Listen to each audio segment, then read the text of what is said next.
香港企業嘅倒閉潮越嚟越嚴重啦！依家好多有名嘅鋪頭或者係各路大王或者鋪王嘅家族，曾經風光無限，依家就面臨困境。最近結業嘅有經營咗33年嘅海皇粥店、44年嘅連鎖茶餐廳達奶佬，同埋被申請清盤嘅金記集團，仲有呢一個長長嘅結業名單，上面嘅名可能大家都聽過。恒生銀行咧都大刀闊斧咁樣削減人手，好多銀行業界人士都相當震驚啊！因為恒生銀行一向好少炒人，連 Covid 在家工作期間咧相約行山喺 Instagram 自貼而爆紅嘅陸平員工，當時都冇俾人炒，所以呢次恒生炒人咧喺市場上都引起一小場風波㗎。呢一個係正常嘅行業淘汰同埋人力資源嘅新陳代謝，定係香港經濟真係變差呢？我都成日見到專家有預測啦，未來7至10年，香港可能會陷入一場長達幾年嘅經濟衰退，失業率可能會升到去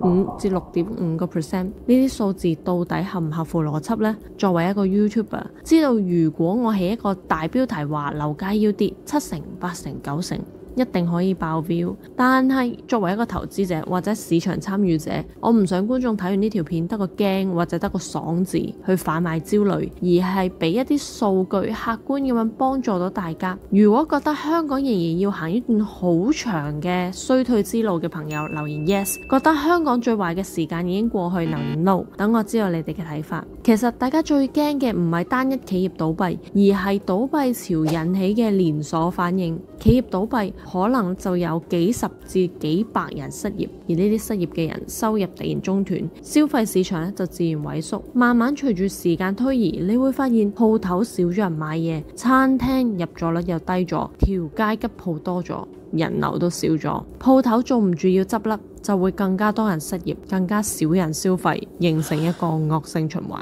經濟差，大家覺得股市會受影響多啲啊，定係樓市會受影響多啲呢？其實以香港嚟講，本地經濟同埋港股市場相關性唔高，因為港股市場有好大嘅離岸屬性，上市公司主體、資金來源同埋定價邏輯咧，都係以內地或者係全球因素作為主導，例如美國加減息、中美地緣政治啦，或者係內地嘅產業政策，反而同本地經濟相關性比較高嘅，反而係房地產市場，包括住宅、寫字樓同埋商鋪。不過近年嚟咧，香港住宅、寫字樓同商鋪嘅價格明顯分化，寫字樓嘅市場最嚴峻。綜合幾份房地產調研機構唔同嘅數字，香港甲級寫字樓第一季空置率喺13至17% 嘅範圍之間。一般嚟講，辦公室市場嘅空置率喺10% 以下算係比較理想，所以依家呢個空置率算係幾高㗎。租金方面，戴德梁行指出，香港甲級寫字樓租金由2019年第一季嘅高位比較，累計跌咗超過4成。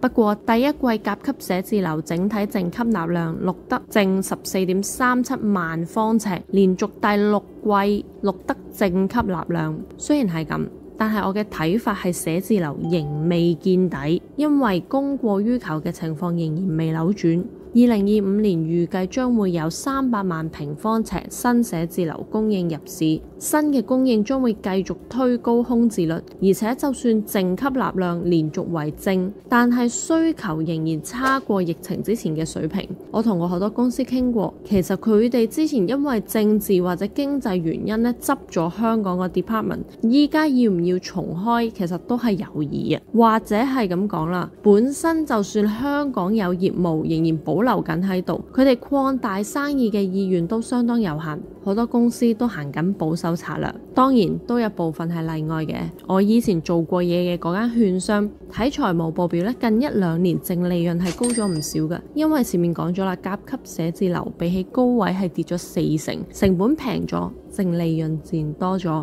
至於鋪市，相信我哋香港市民就更加有感觸啦。廣東道、羅素街呢啲一線街區，簡直係30年河東，30年河西。以前羅素街租金咧長期擊敗紐約第5大道，成為全球最貴。而呢家呢啲一線地段嘅鋪租，少嘅就跌5-6成，多嘅跌9成以上都有。以前羅素街有好多名店同埋國際品牌嘅，而依家就好多民生店賣手機殼、利是封。睇翻數據啦，今年第一季，包括中環、尖沙咀、銅鑼灣、旺角在內嘅4個核心區，整體空置率達到12.1% 嘅水平。吉鋪嘅數量有897間，創2020年第三季以嚟18個季度嘅新高，亦都係自2016年有紀錄以嚟嘅次高。不過順帶一提，羅素街最近都有租客係加價承租。時代廣場對面曾經係變形金剛主題餐廳嘅旗艦店，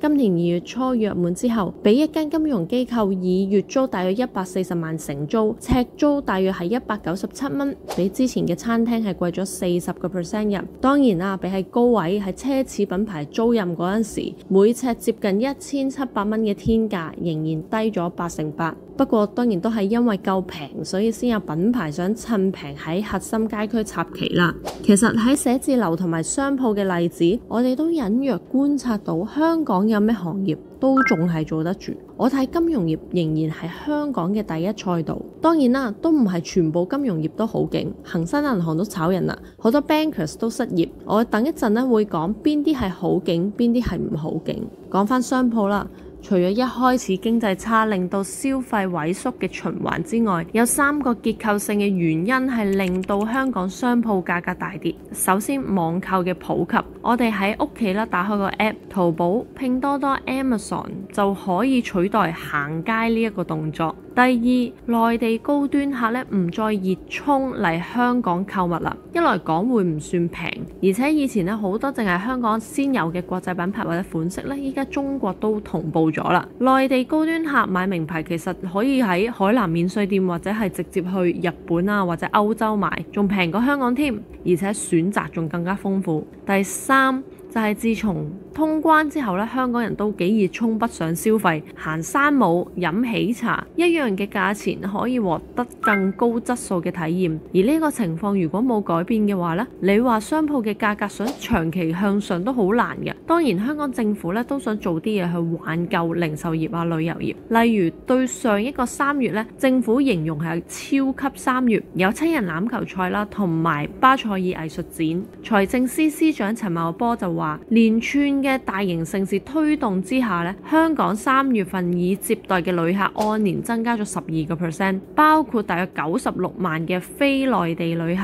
而酒店業界同埋零售業界咧都有話，入住率同埋人流都有改善嘅。內地5·1黃金週，香港錄得110萬人次入境，創疫後新高。睇到好多人批評大量遊客因為住宿成本高而選擇喺麥當勞過夜。我自己睇法就係，既然香港係市場經濟，旅客選擇窮遊或者富遊都係自由選擇啦。人哋日本都唔會話因為你咁多香港人窮遊住膠囊旅館搭廉航就唔俾你嚟旅遊㗎。所以如果用數字嘅角度嚟睇，如果執着呢啲旅客究竟嚟香港消費幾多啊，買幾多嘢，有冇過夜住酒店，對於香港 GDP 嚟講呢，根本就係散紙中嘅散紙。因為旅遊業喺通關之後嘅2023年啊，已經跌到去2.6% 啦，你何必為啲少少嘅2.6% 去大費周章呢？呢個支柱實在係太細條啦，只可以講香港零售同埋旅遊嘅黃金時期已經過咗。你要將香港變返美食天堂、購物天堂，政府需要投入更加多，但係效益未必好大。如果以我嘅個人主觀審美嚟講，我都算去過比較多國家去睇嘅，咁我覺得香港係好值得嚟旅遊啦。現代化得嚟又保留豐富嘅東方同埋西方嘅歷史文化底蘊，中意中國文化同埋中意西方文化嘅都會有一個好好嘅體驗感。有大量嘅米芝蓮餐廳啦，亦都有煙火氣嘅街頭美食。而香港嘅夜景呢，其實喺我心目中係排第一嘅。可惜呢啲嘢好多時候都係一次性嘅，你要旅客持續去埋單，你靠嘅係性價比同埋服務。香港面對嘅對手係深圳、係東京，人哋平又平過你，服務又好過你。8·2法則相信大家都聽過啦，80% 嘅成果或者收益係係來自20% 嘅核心領域，所以香港為咗呢2.6% 同人捲，其實係冇意思啊。顯然旅遊零售已經唔再係香港嘅核心領域。咁講翻我對商鋪或者寫字樓嘅睇法，其實都會隨住科技進步啦、網購或者係 work from home 嘅普及性影響，依家都有啲反彈嘅跡象。但係呢一個到底係樓市死貓彈啦，定係真正見底回升？依家暫時未有一個更加充分嘅證據去證明呢一個板塊見底咗定係未見底。快嘅可能1至2年，慢嘅分分鐘5年以上。至於住宅市場方面啦，樓價雖然由高位跌咗接近30%，而負資產嘅宗數咧亦都跌穿4萬宗，創下自2003年以嚟嘅新高。不過相比起寫字樓同埋商鋪，依然係比較有韌性，大部分業主嘅還款能力依然硬淨，按揭預期還款比率非常之低。舊年樓市跌得最急嗰陣時，發展商為咗清貨大劈價推新盤，一手樓劈，二手樓就更加要跟住劈先賣得出。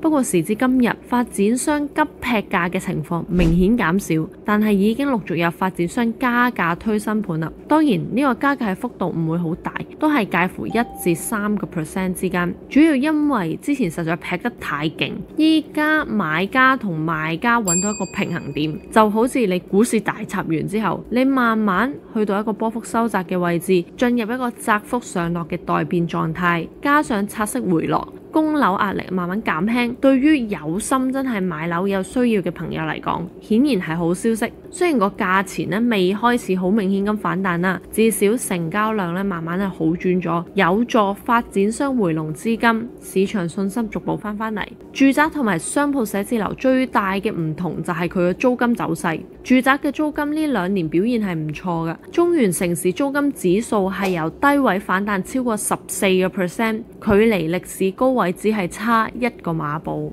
香港銀行體系有過剩嘅流動性，令到近期嘅拆息大跌，有利住宅樓市同埋發展商借貸成本。拆息係銀行互相借錢嘅利率，如果大家啲錢咧都多到用唔晒，呢個利率咧就會變到好平。高盛嘅報告就話，一半香港地產嘅發展商使用 HIBOR 或者係美元利率借貸，而利息每下跌1厘，香港地產商咧平均盈利可以增長2個百分點。咁樣我哋可以解讀，有一啲本身財務狀況都過得去嘅發展商，就更加唔需要急住大劈價去推盤，去推進資金回籠啦。對於買家嚟講啦，供樓嘅支出亦都會變得更加平。另一個租金上升嘅原因就係香港統計處指出，舊年嘅人口超過750萬，而呢一個數字咧已經高過移民潮之前嘅水平啦。主要因為政府一直推出高才、優才等等嘅唔同計劃去填補移民潮嘅缺口，所以進度就會比預期中快。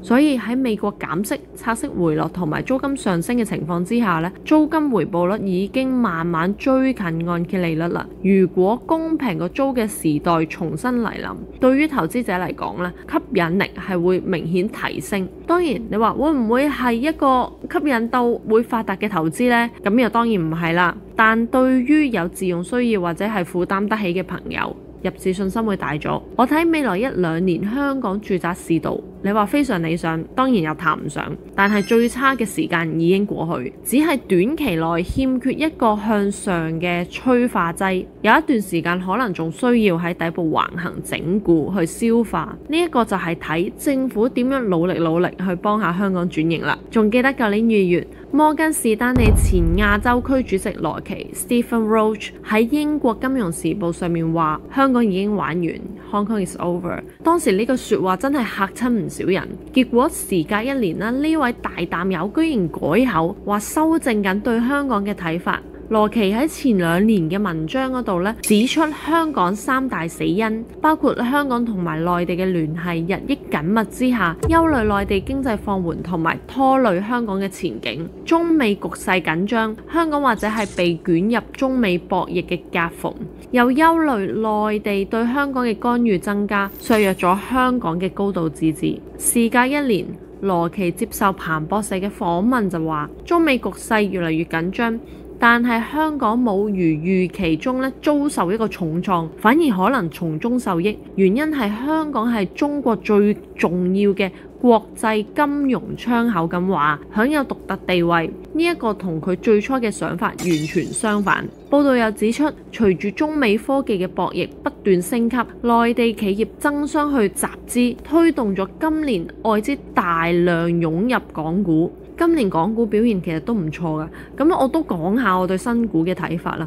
其實今年香港新股市場咧，先至係真正嘅盛事經濟。由之前嘅美的、地平線機械人、蜜雪冰城、寧德時代到之後嘅 Shein， 其實我哋睇到今年嘅環境，截至5月咧，香港新股集資額係達到770億港紙，為2021年以嚟最高嘅水平。香港今年咧係隨時重返全球IPO 集資嘅冠軍。如果你話香港已死，我會覺得更加多次係置諸死地而後生。更加緊要嘅係每一次一個週期一上一落都係財富大洗牌。有人會喺呢個洗牌期間俾人洗咗，因為佢唔識正確咁樣對待自己嘅投資，變得一無所有。但係與此同時，有人可以實現到好穩定嘅財富增值。而我之前喺金融機構上市包銷啦，同埋做對沖基金交易員，到依家親自幫助客戶管理佢哋嘅資產，我可以同大家分享點樣去投資港股啦，投資美股，同埋我點樣揀 IPO 嘅心得，同埋一啲專業嘅經驗，點樣喺相對低風險之下咧獲得穩健嘅收益。如果有興趣，可以上 www.millionyaun.com 報名我嘅免費線上分享會。講翻羅奇啦，羅奇就話中美衝突對於香港嘅影響已經發生變化，對香港提供嘅機會係比威脅更加多。美國對中國施壓，令到兩國嘅金融接近全面脫鈎，香港同埋內地嘅聯繫日益緊密，反而出人意料咁樣有正面嘅影響。佢又提到特朗普嘅政策，例如係取消中國留學生嘅簽證，同埋打擊哈佛等等嘅名校，可能促使人才流向香港，所以對美國嘅損失可能就係香港嘅收穫。所以最後我自己有2個人俾大家嘅一個建議。第一就係發展事業或者創業嘅話，一定要揀最好嘅賽道，尤其是喺香港。點樣去檢驗你嘅賽道係咪一個好嘅賽道呢？睇下呢個行業龍頭公司嘅年報，同埋睇下呢個行業比較成功嘅5至10個人物，佢哋可能係你未來事業發展嘅天花板人物。你睇下佢哋嘅處境係依家比以前好，越戰越勇，定係比以前差，遇到一個困難，咁你都可以預想到你未來好大機會會經歷嘅係乜嘢環境。所以大家諗到有咩好嘅賽道，都可以喺留言區集思廣益，我都會回覆你我對呢個賽道嘅睇法。第二就係好好運用香港人嘅優勢，香港投資者絕對係全世界最幸福嘅投資者。你唔似中國內地嘅投資者啦，唔可以隨意咁樣調配資金去唔同嘅國家啊、地方啊，買佢哋嘅債券同埋股票。買美股啦，又唔使好似美國人咁樣要資本增值稅。香港人嘅資本係自由出入，可以自由又低成本咁樣買港股啦、買美股啦，同埋各種唔同債券、貨幣資產，咁樣投資組合咧就會更加多元化，將波動同埋風險降到咁低。呢一個就係香港人嘅優勢。如果大家有興趣知道我點樣配置我自己嘅組合，可以上 www.millionyaun.com 報名我嘅免費 Zoom 分享會。拜拜。